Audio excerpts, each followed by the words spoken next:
Hello, welcome to Madbox channel. You're listening. Flowers bloom when night ends by Daydreamer. Chapter 1, The Last Night. The rain whispered like an old man's breath, uncertain, broken, yet unwilling to stop. It traced the cracked eaves of a ruined temple, wept across moss-blackened tiles, and pooled quietly in the forgotten hollows of stone. Thunder murmured somewhere in the mountains, too far to chase, too near to forget. Beneath the hollowed gaze of a Buddha whose face had long been worn away by wind and time, a boy held his sister in silence. His name was Leon. He no longer remembered the taste of summer. Hunger dulled even memory, but it lingered longer. Cold gnawed at the edges of his limbs, not like knives, but like the sea wears down rock, patiently, endlessly. He was 8. The girl in his arms, not yet 2. Her small fingers clung to his sleeve, though she had long since stopped crying. Her lips were dry. Her breath faint. In her dreams, she still called for him. "Brother!" Leon did not answer. Her voice was too soft to believe, too far to reach. Earlier, he had given her the last piece of crusted bread, his share too. His body no longer protested. That made everything quieter. Behind them, a man lay beneath a soaked cloak, blood seeping from its folds like wine spilled before an absent altar. His name was Uncle Zhao. He had been born a servant in the Li family, as had his parents. But he was not merely a servant.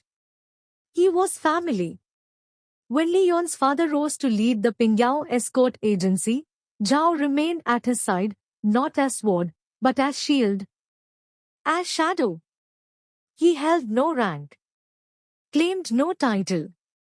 Yet when the fire came and the blades followed, it was Zhao who carried the children through rain and death. He had bought them one more night. And that had been enough. Leon's memories came in fragments, and then silence. His mother's death when he was 6, her warmth vanishing like mist at dawn. Newborn. He never saw her body. Known their mother. Only the scent of herbs. Their father raised them alone, a quiet man, too stern to smile, too gentle not to try. He gave them what he could. And he gave them love. Then one night, the darkness came. Men in black. No faces. No voices. Just steel. Servants died without sound. Flames devoured the outer halls.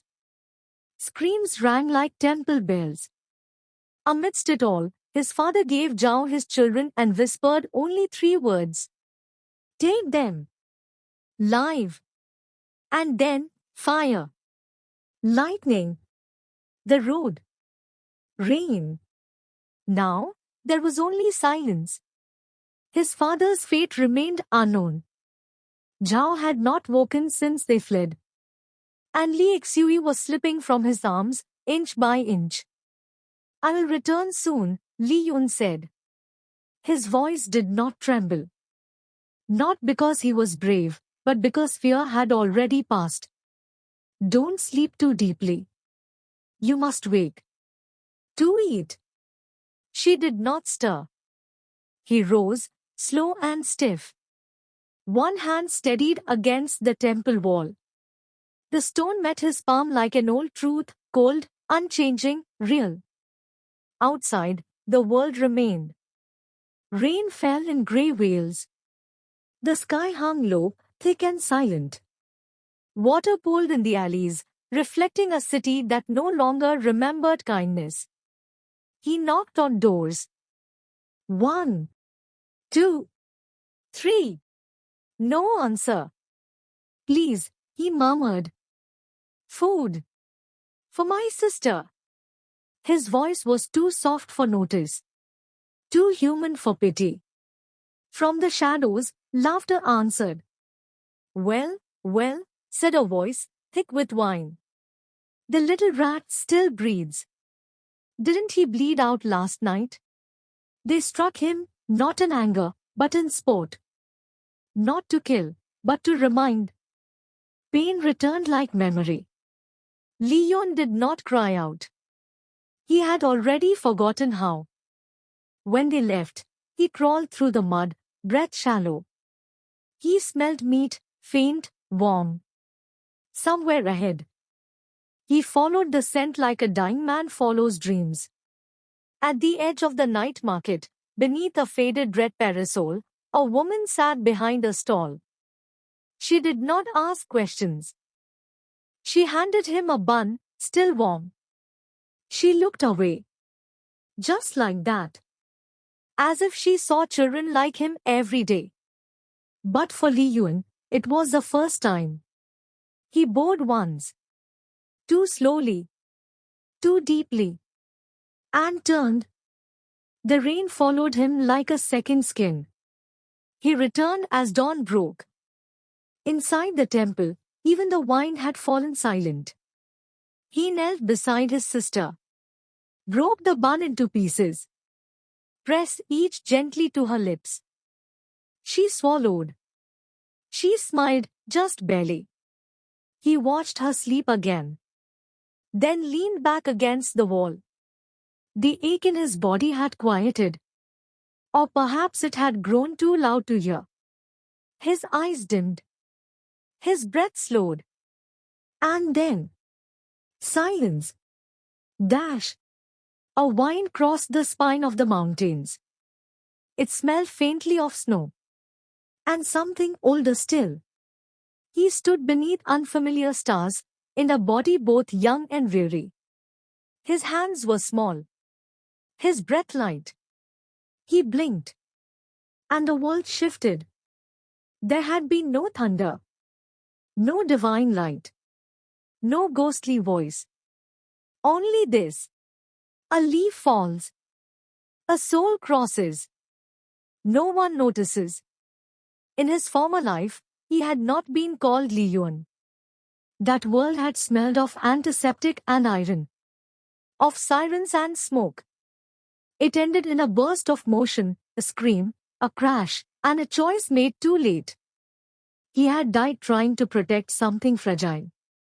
Now, he lived again. He had transmigrated into a world not his own. A body not his own. And yet, it felt right. His hand pressed to the temple wall. Cold. Solid. Real. Memories surfaced, strange, broken, and heavy. Fire. Zhao's voice. A sword drawn. A child given into his arms. And then, ruin. The girl beside him stirred faintly. Li Xuwi. His sister now. In this life. Across the shrine, Zhao groaned. Li Yuan hesitated, then moved. He tore a strip from his sleeve and pressed it to the wound. Zhao's eyes opened, glazed, dazed. Young, master. You brought us here, Li Yuan said. Rest now. The man's eyes closed once more. Yes. Zhao had brought them this far. But he was wounded. The enemy is unknown. The road ahead uncertain. The temple smelled of damp stone and rot. The Buddha above remained silent. Li Yuan sat. His sister breathed softly. Zhao bled quietly. The world spun on. The night had ended. But what came next was not hope. Only breath. And the will to use it. Thanks for watching our channel. Please like and subscribe and click the bell icon.